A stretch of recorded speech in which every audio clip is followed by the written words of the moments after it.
찬송을 받기에 합당하신 하나님 아버지, 저희들을 사랑하셔서 오늘도 구별된 한 날을 허락하시니 감사를 드립니다. 지난 주간에는 추석을 맞이하여 집안 식구들과 함께하는 시간을 가졌습니다. 그분들과 함께하면서 나와 회룩되게 하신 주님의 섭리를 떠올려 보았습니다. 그러나 여전히 그분들을 끌어안지 못하는 우리들의 이기심을 고백드리오니 주님 불쌍히 여겨 주시옵소서. 오늘도 이 자리에 설 수 없는 허물투성이의 우리들이지만 죄를 알지도 못하신 예수님을 우리를 대신하여 죄를 삼으신 하나님의 그 크신 사랑 때문임을 인정하오니 하나님 아버지, 우리의 예배를 기쁘게 받아 주시옵소서. 하나님 아버지께 오늘도 감사를 드리는 것은 복음을 위해 자신의 생명을 아끼지 아니하신 무수한 증인들의 묘역에 저희들을 있게 하시고 진리의 말씀을 나누게 하시니 감사를 드립니다. 어떠한 상황 가운데에서도 우리 각자에게 말씀하시는 성령님의 인도하심에 깨어 있게 하시고 작은 일에도 구체적으로 섬기고 나눔으로 회개에 합당한 열매를 맺는 저희들의 삶이 되기를 간절히 바라옵나이다. 하나님 아버지, 나라의 경제가 어렵고 빈부의 격차는 더욱 벌어지는 이때에 아버지께서 세우신 이 나라의 지도자들을 붙들어 주시고 그분들이 진정 나라와 민족을 위해 역사를 바로 써나가도록 지혜를 허락하여 주시옵소서. 하나님 아버지께서 기름 부어 세우신 이재철 목사님과 김승희 목사님에게 큰 은혜를 베푸시고 영력을 더하사 저희 양떼들을 인도하기에 부족함이 없게 하옵소서. 주일학교 어린 영혼들을 말씀으로 양육하는 이전도사님과 교사들에게도 은혜를 베푸셔서 이 땅의 교회의 기둥들을 잘 성장시킬 수 있도록 도와주시기를 간절히 바라고 원하옵나이다. 예배를 위해 애쓰고 수고하는 손길들을 굽어 살펴주시고 오늘도 선포되는 말씀과 우리의 찬양과 기도를 통해서 이 시대의 풍조를 본받지 말고 마음을 새롭게 함으로 변화를 받아 하나님의 선하신 뜻을 분별하는 우리들의 구체적인 삶이 되게 인도하여 주시옵소서. 감사와 찬송과 영광을 주님께 올려드리오며 우리 주 예수 그리스도의 이름으로 기도드립니다. 아멘. 하나님의 말씀은 사도행전 1장 6절에서 8절 말씀입니다. 사도행전 1장 6절에서 8절 187쪽입니다.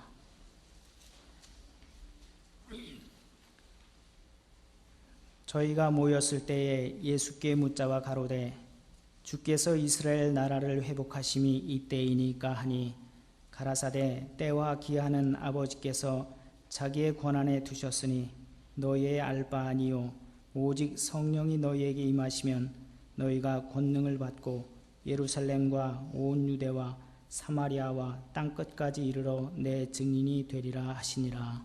아멘.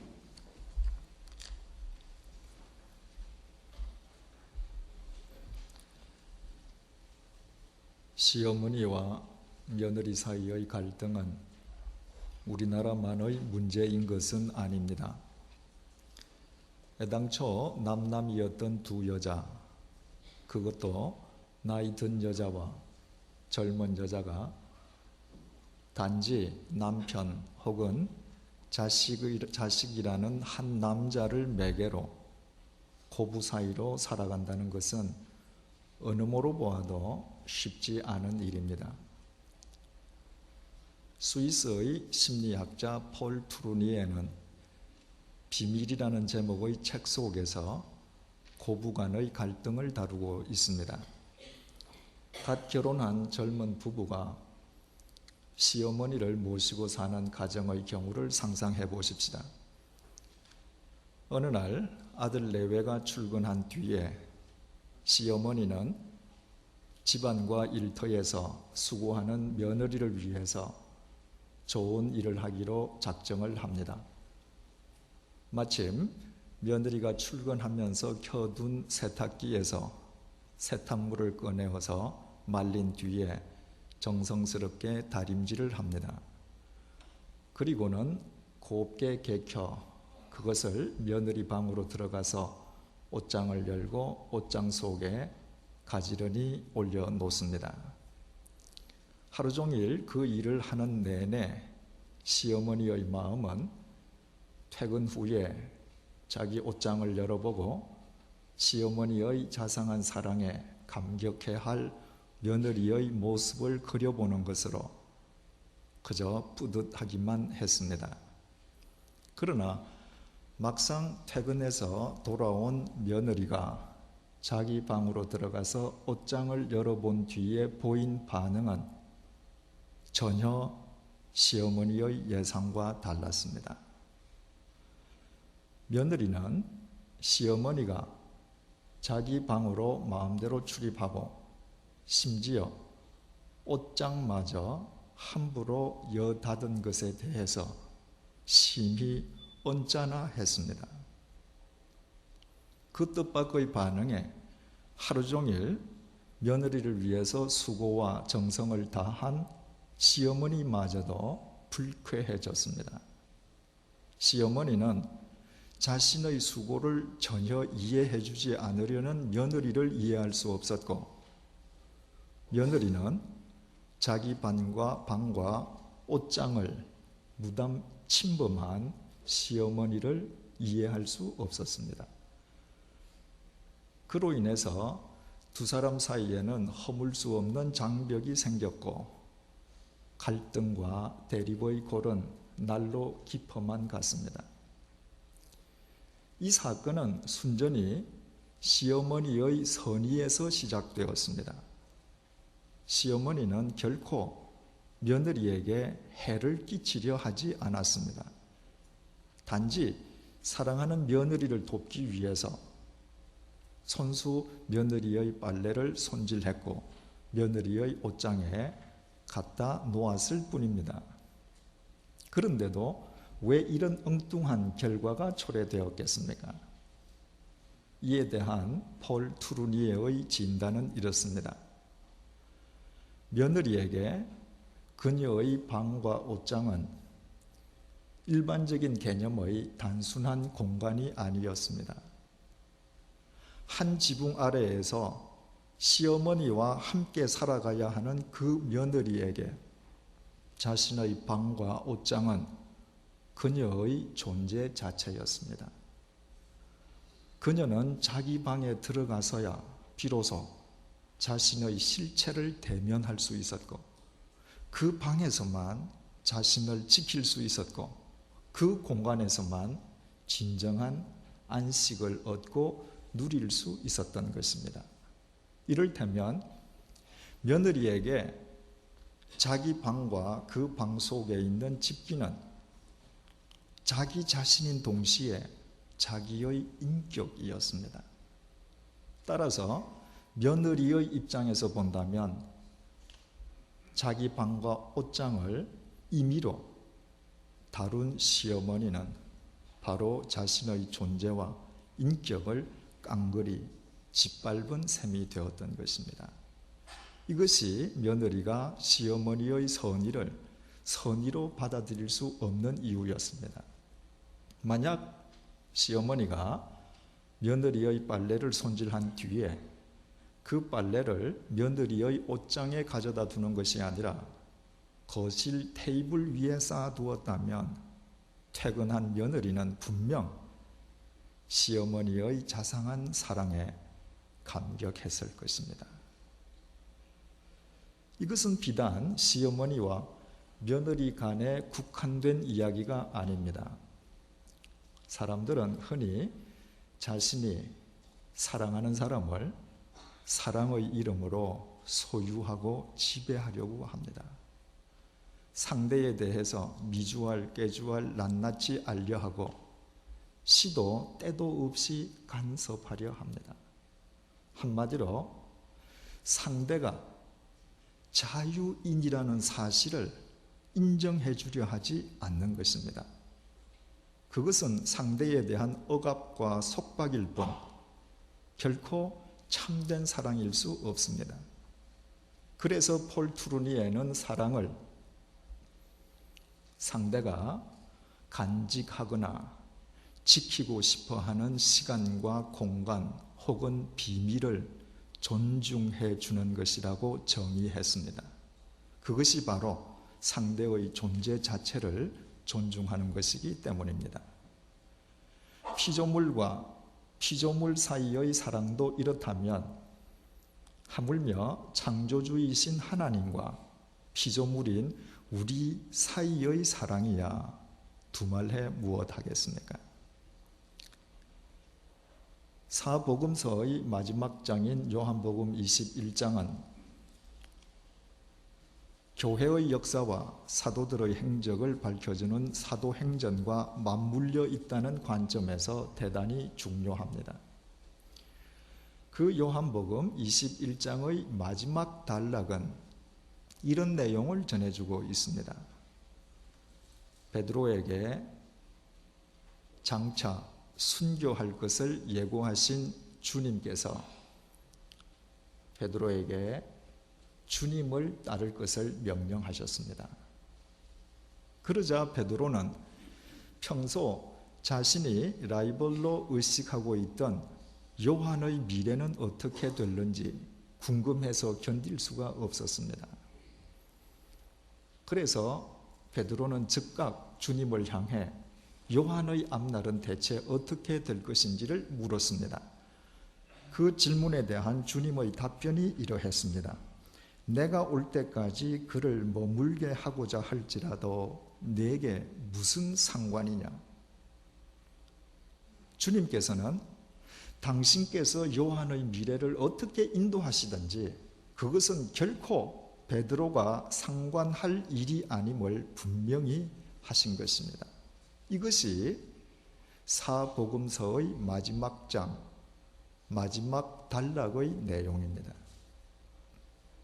그런데 그 요한복음 21장과 맞물린 사도행전 1장, 오늘의 본문에서도 같은 의미의 내용이 또다시 반복되고 있습니다. 본문 6절 말씀입니다. 저희가 모였을 때에 예수께 묻자와 가로되 주께서 이스라엘 나라를 회복하심이 이때니이까.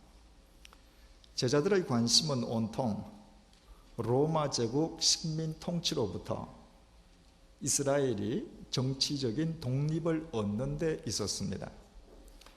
지난 주일에 살펴본 것처럼 주님께서 제자들에게 예루살렘을 떠나지 말고 하나님께서 약속하신 성령 강림을 기다리라고 말씀하시자 제자들은 바로 그 성령 강림의 때를 이스라엘의 해방의 시기로 받아들였습니다. 그래서 주님께서 이스라엘을 회복하실 때가 바로 그때인지를 물었던 것입니다. 제자들의 이 질문에 대한 주님의 답변은 본문 7절에 나타나 있습니다. 때와 기한은 아버지께서 자기의 권한에 두셨으니 너희의 알 바 아니요. 주님께서는 때와 기한이라는 용어를 구별해서 사용하셨습니다. 때로 번역된 크로노스는 일반적인 의미의 연대기적 시간을 뜻합니다. 태초에서부터 시작해서 역사의 종말에 이르기까지 일직선상을 흘러가는 시간이 곧 크로노스입니다. 그에 반해서 기한으로 번역된 카이로스는 특별한 사건과 관련된 시간의 한 정점을 일컫는데 특히 성경적으로는 주님의 재림으로 이루어질 종말의 시기를 뜻합니다. 주님께서는 이스라엘 해방의 시기를 묻는 제자들의 질문에 모든 역사의 기한과 때는 오직 창조주 하나님의 절대 주권 속에 달려 있음을 밝혀주신 것입니다. 그리고 주님께서는 계속해서 그것은 너희의 알 바가 아니라고 천명하셨습니다. 그 말씀의 원문을 직역하면 그것을 아는 것은 너희의 것이 아니다는 말입니다. 한마디로 말씀드려서 그것은 너희들이 상관할 바가 아니라는 의미였습니다. 내게 무슨 상관이냐는 말씀으로 복음서의 막을 내리신 주님께서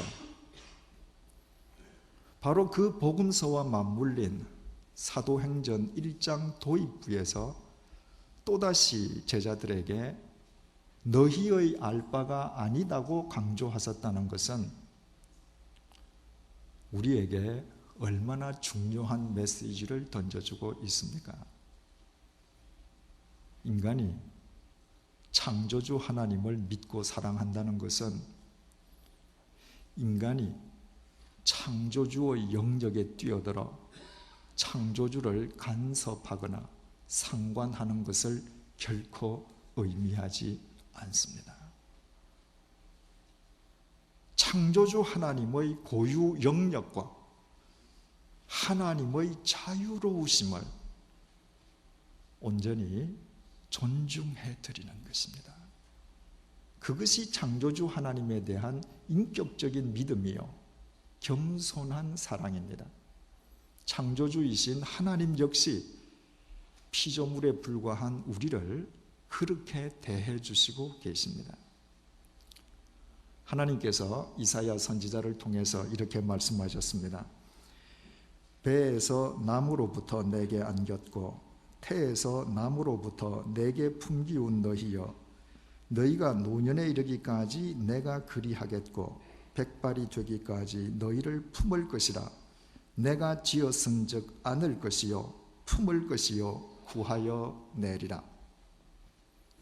창조주 하나님께서는 무소부재하신 하나님이시기에 우리가 어디에 있든 항상 그곳에 우리와 함께 계십니다. 하나님의 표현대로 하나님께서는 우리가 어디로 가든 당신의 품으로 안고 또 품고 계십니다. 그렇지만 하나님께서는 우리 눈으로 볼 수 없고 우리의 손으로 만질 수 없는 영으로 성령님으로 존재하십니다. 이 얼마나 감사한 일입니까? 하나님께서 우리 눈에 보이는 형체를 지니신 분으로 밤낮 우리를 품고 계시는 모습을 생각해 보십시다. 친부모라도 성인이 된 자식의 인생을 좌지우지하면 자식이 부모에게 등을 돌리지 않습니까? 아무리 시어머니가 며느리의 빨래를 대신해 주어도 옷장까지 함부로 여닫으면 며느리가 시어머니를 경원하지 않습니까?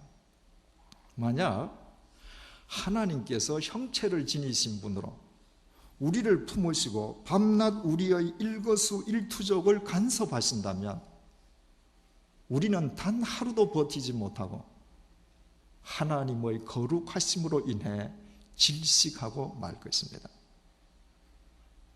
감사하게도 하나님께서는 우리와 함께 계시지만 형체가 없는 성령님으로 우리를 품고 계십니다.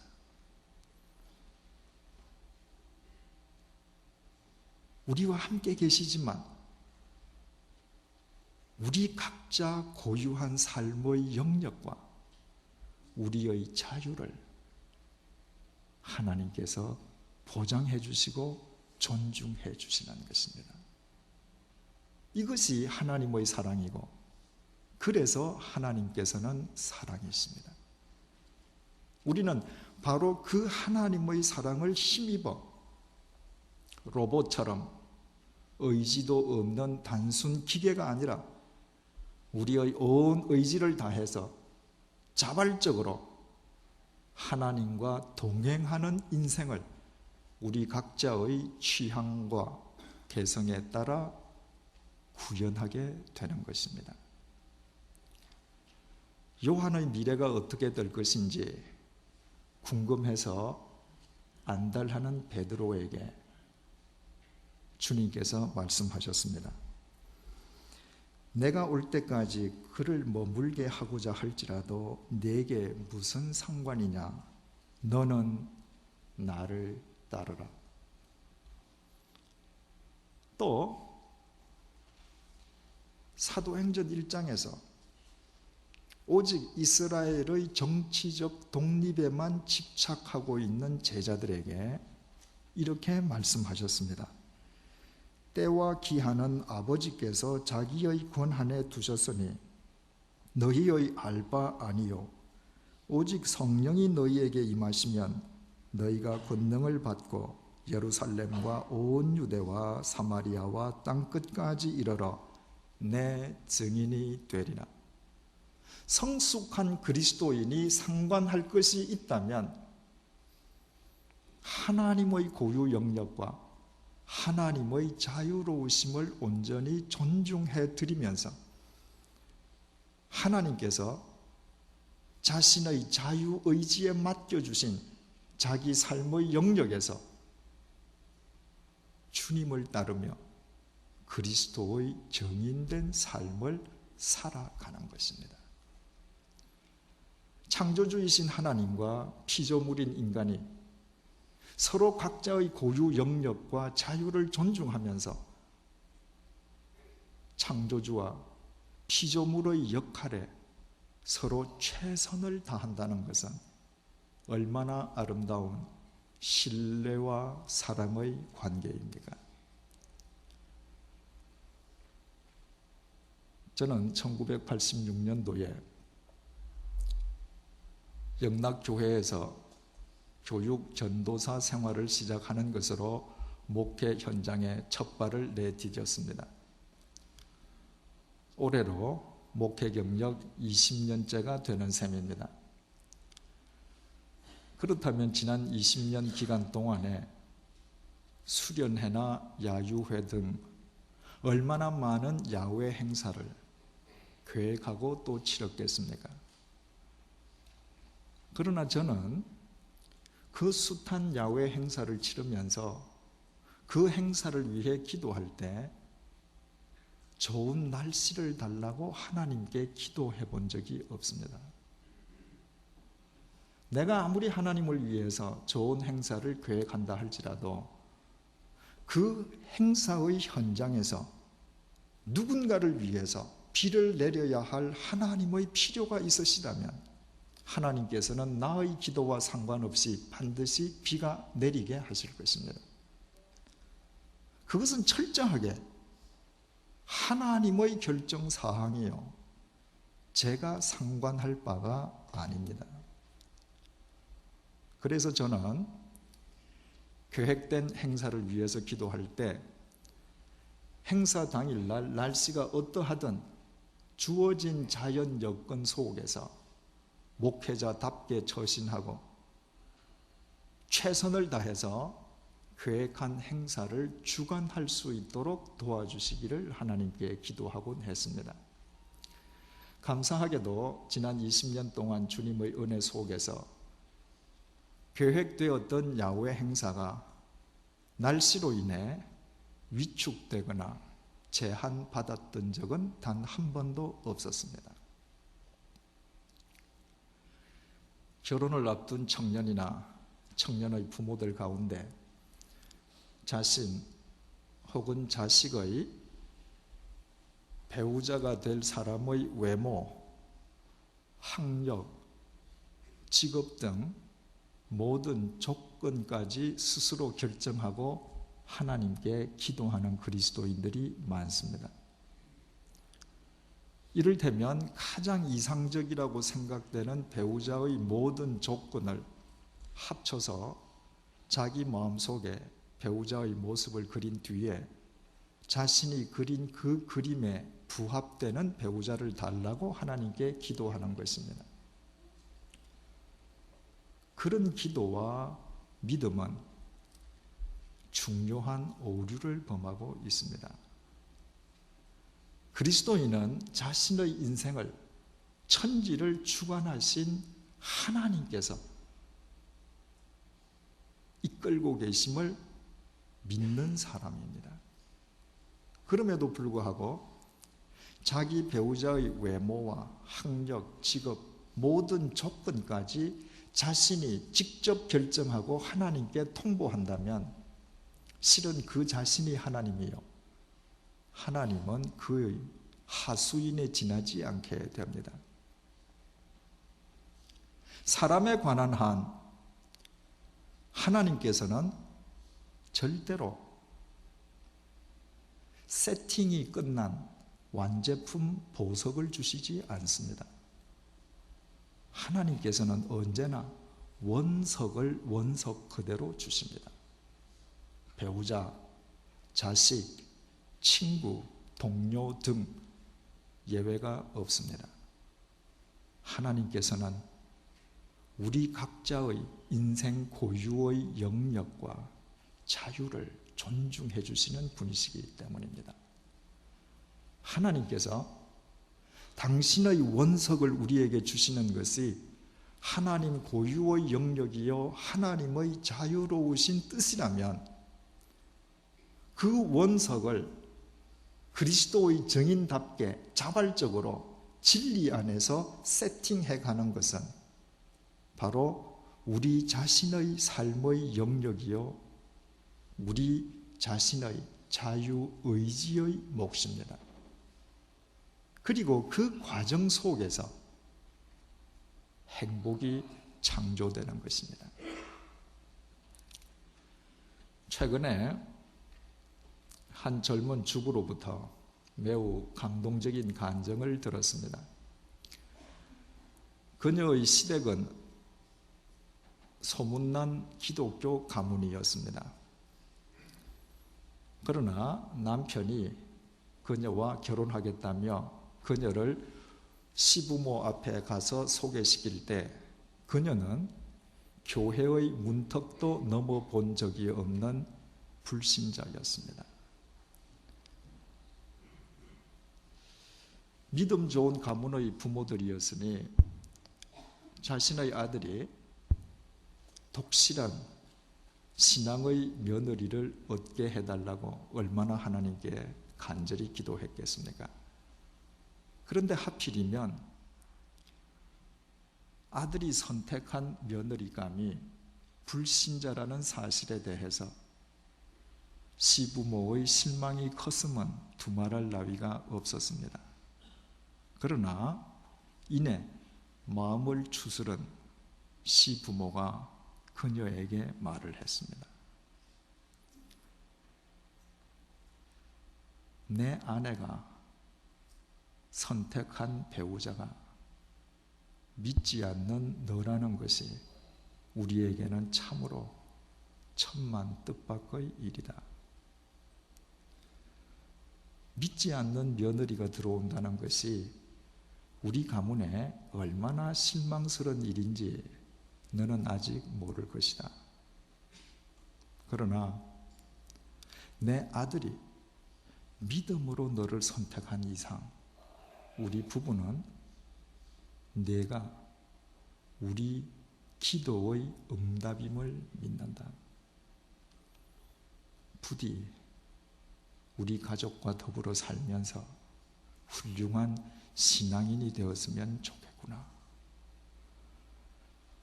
결혼한 뒤에 시집에서 신혼살림을 시작했습니다. 그러나 주일이 되어도 교회에 가지 않고 집안에서 쉬는 며느리를 시부모는 단 한 번도 야단치지 않았고 교회에 가자고 다그치지도 않았습니다. 오히려 마치 친정 부모처럼 언제나 따뜻한 사랑으로 대해 주었습니다. 그렇게 한 달, 두 달 살다 보니 며느리가 시부모에게 미안한 마음이 들었습니다. 어느 날 외출했다가 귀갓길에 보니 마침 동네 교회에 특별 새벽 기도회를 알리는 현수막이 붙어 있었습니다. 그녀는 이튿날 새벽에 자발적으로 그 교회 새벽 기도회에 참여했습니다.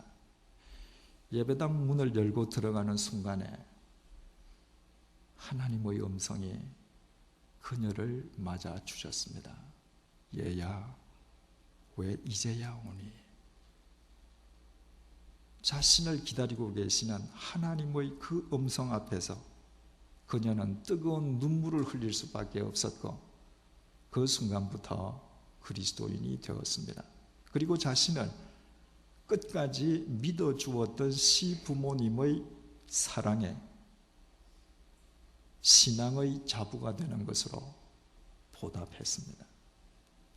우리는 이 이야기 속에서 이 시대의 위대한 그리스도인을 만나게 됩니다. 바로 그녀의 시부모입니다. 그들은 자기 아들이 독실한 그리스도인을 배우자로 얻기를 오래도록 기도하였음에도 불신자인 그녀를 거부하지 않았습니다. 그들은 하나님의 고유 영역과 하나님의 자유로우신 뜻을 믿고 존중한 것입니다.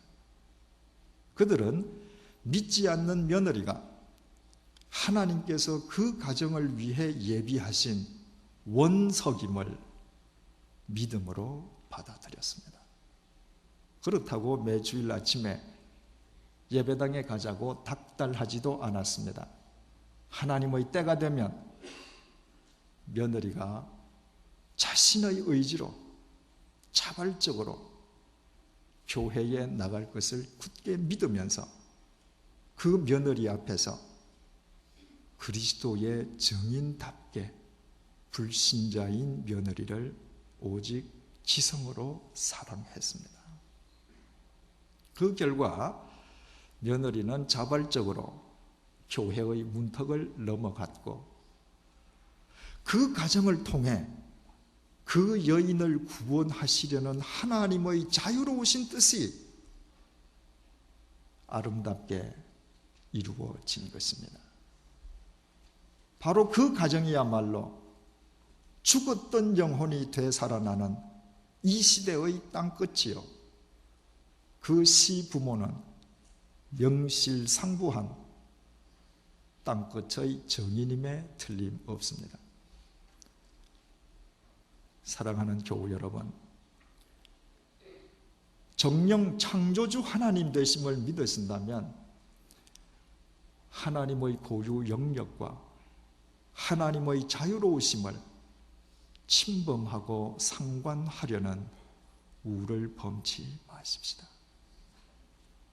하나님께서 무소부재하심에도 불구하고 우리와 함께 하시되 눈에 보이지 않는 영으로 함께 하시면서 우리의 영역과 자유를 존중해 주고 계심을 잊지 마십시다. 하나님께서 진정 전능하신 분임을 믿으신다면 지금 내게 주어진 상황과 사람들 속에 전능하신 하나님의 자유로우신 뜻이 있음을 겸허하게 받아들이십시다. 지금 주어진 상황 속에서 나를 품고 계시는 성령님을 힘입어 오직 그리스도를 따라 살아가십시다. 주님께서 우리에게 맡겨주신 사람들 앞에서 성령님을 쫓아 그리스도의 증인답게 살아가십시다. 그때 우리가 어디에 있든 우리가 두 발 딛고 선 곳이 땅끝이요, 우리는 명실상부한 땅끝의 증인이 될 것입니다. 우리가 서 있는 그곳에서 전능하신 하나님의 뜻이, 상상조차 할 수 없었던 하나님의 자유로우신 뜻이 바로 우리의 삶을 통해 기적처럼 펼쳐질 것이기 때문입니다. 기도하시겠습니다.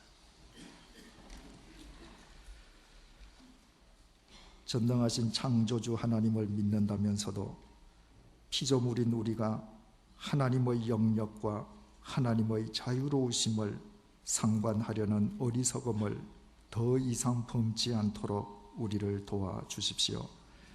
사랑의 이름으로 다른 사람의 삶과 자유를 침해하는 오류도 범치 않도록 우리를 붙들어 주십시오.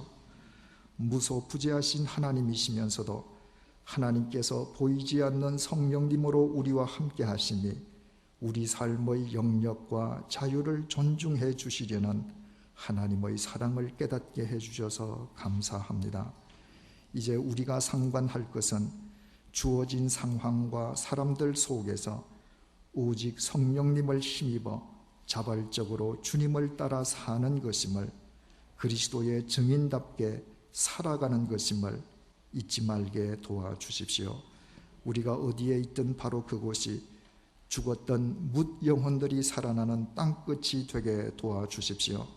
우리 모두 성령님 안에서 명실상부한 땅끝의 사람으로 살아가는 희열을 날마다 누리게 도와주십시오.